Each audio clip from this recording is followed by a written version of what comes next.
Sounds nice. No worries. 1, 2, 1, 2, 1, 2. Yeah. That is working. That is working. Right. Okie dokie, Whiskey Jar. How are we all doing out there in audience land? You having a nice time? Fantastic. It's a nice full room. It's lovely to see so many people out here on a Wednesday because we haven't been doing it on Wednesdays for that long. Less than a year we've been doing this on Wednesday nights. It was a nice kind of byproduct of the pandemic because when things started back up in May last year, you could only fit half the amount of people in the room, so we had to do it 2 nights a week so everybody got to see all the great music. And here we are, still doing it nearly a year later, and it's because of wonderful people coming out on a Wednesday and showing some love to some live fucking music. And here is our next performer to fulfil that purpose for you. I did not know where I was going at the start of that sentence, but I think I got there. It's time for me to introduce you to another Whiskey Jar virgin. Let's hear it for that, come on. This man, like quite a few of our performers tonight, has not been on the stage. I don't even think he's actually been to the show before. It's your first time here at all, ever. And he's been brought over by the wonderful Danny Bradley, all the way from Liverpool, travelled all the way to play for you fuckers. Come on! Right. So, you know what to do. You did it very, very well for Mr. Danny Bradley, and all the performers up here deserve just that same amount of respect and attentiveness. So please, press pause on your conversations. Welcome to the stage on his very first visit, Mr. John Witherspoon. Come on, Whiskey Jar. He's travelled 60 fucking miles. Come on! Thank you very much. This is a big thrill to be here for the first time, so thank you, Joe. And to make it easier for myself on what I'm going to play, I thought, well, I've got an album out, which is called Showing Up, Starting Again. You can stream it, or if you like CDs, I've got some CDs. Me and Danny were talking about the power of the CD in the car on the way down. If you give it to people, they put it in the car, they're too lazy to replace it for a few months. I'm banking on some of that tonight. So basically I thought I'd play one from the album and then a brand new song. And the one from the album is called My Mum, which obviously is about my mum. But I thought I'd tell you a quick little story that I think most inspired the sentiment of the thing, which is I had a piano teacher as a kid, very briefly, and he was a horrible bully of a man, and I don't know why I didn't just go home and say, this man's really nasty and he's a bully, you know. But you don't, do you? That's the thing, you sort of blame yourself or something. So I started like feigning illness instead and just missing a few sessions, until eventually she was like, no, come on, I think you're okay, you can go. And that was the worst one. He went absolutely ballistic, and he was like, he looked like Churchill or something. He was this horrible, huge, fat man with like a waistcoat under the suit and like gold, and it was like a watch or something, you know, gold hanging from the waistcoat and jewellery. And he went ballistic and said, don't you ever miss one again. And he spent that whole lesson like writing up in this little notebook how bad I was and how I didn't practice, and I'm crying, you know, but I remember thinking, my mum's going to get here and going to be so angry with me for embarrassing her, and anyway, she came and saw that I was in tears, and she absolutely destroyed him. That was the end of that, and the song was called My Mum.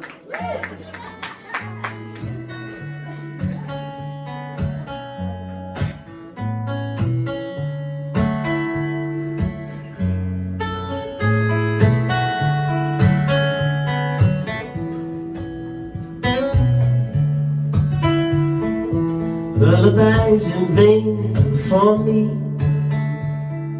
You can tell me why all the stars are shining. I'll rest the eyes, try to sleep. In the ocean blue, I could tell you just why you took them all out like a gangster.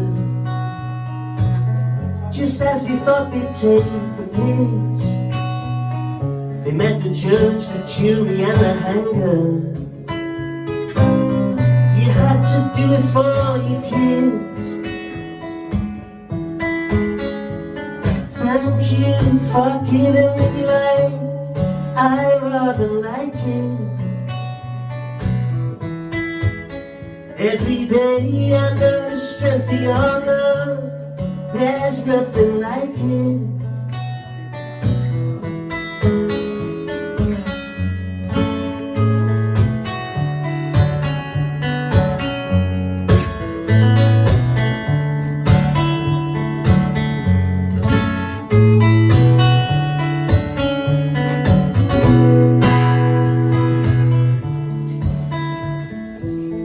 How well you get through on the phone, like a ray of sun shining on your son. We came to your sister's show and dressed up like a nun.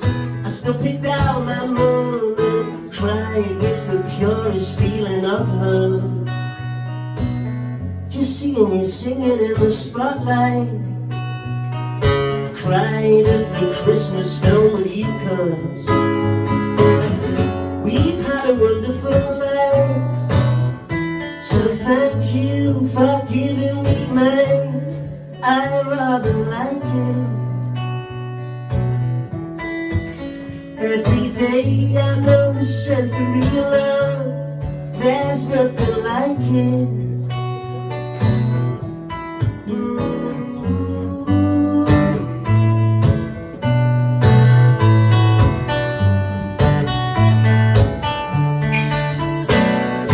Mother, this time I might have beat them.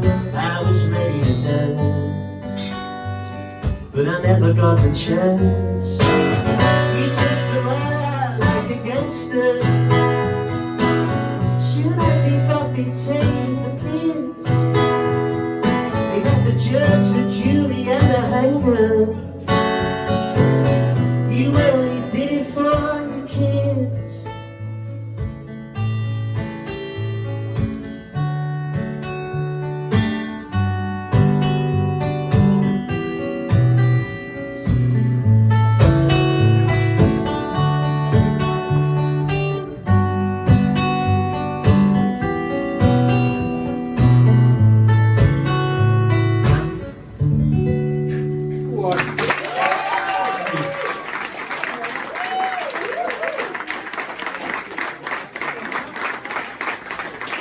Thank you.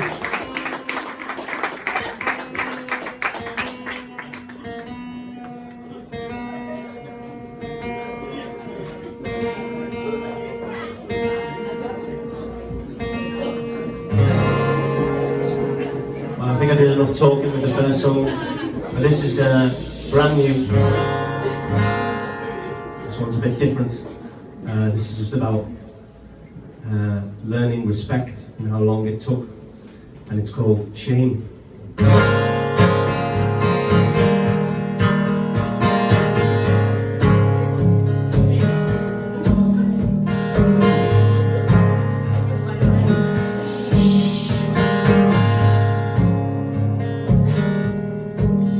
19, I was a real reptile, and I conned with the shy boy smile. I made a girl feel so ashamed, I wish that I could go back. Tell her I was scared and immature, I was hooked on heavy hardcore porn. I hope it can excuse my serial abuse on other people's feelings. Should it drop in on your mind, you don't get to pay the fine. Give it back. That shame is mine.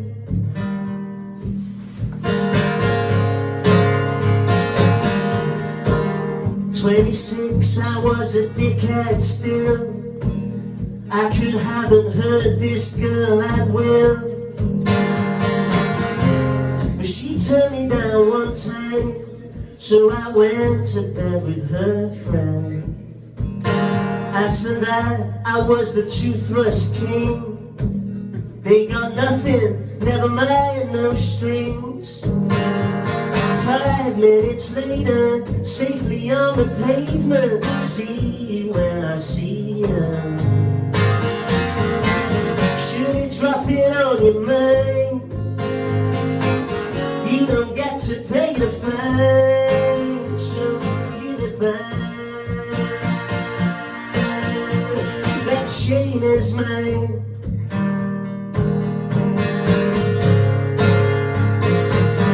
Lord knows that shame is mine.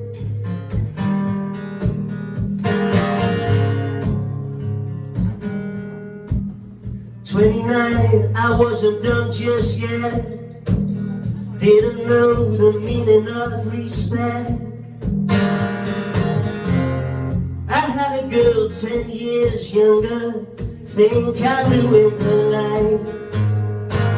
31, I finally wore the other shoe. I saw hearts don't always break in two. Some are dragged and beat up, shadowed, cleaned up, loved until the next time.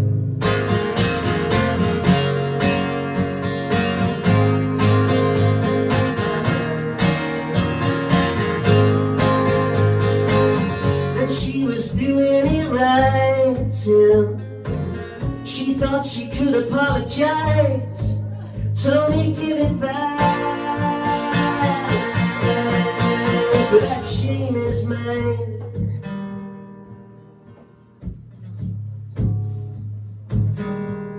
All the shame is still mine.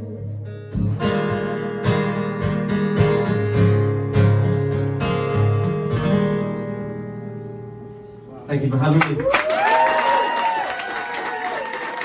Come on, Whiskey Joe! Fucking hell.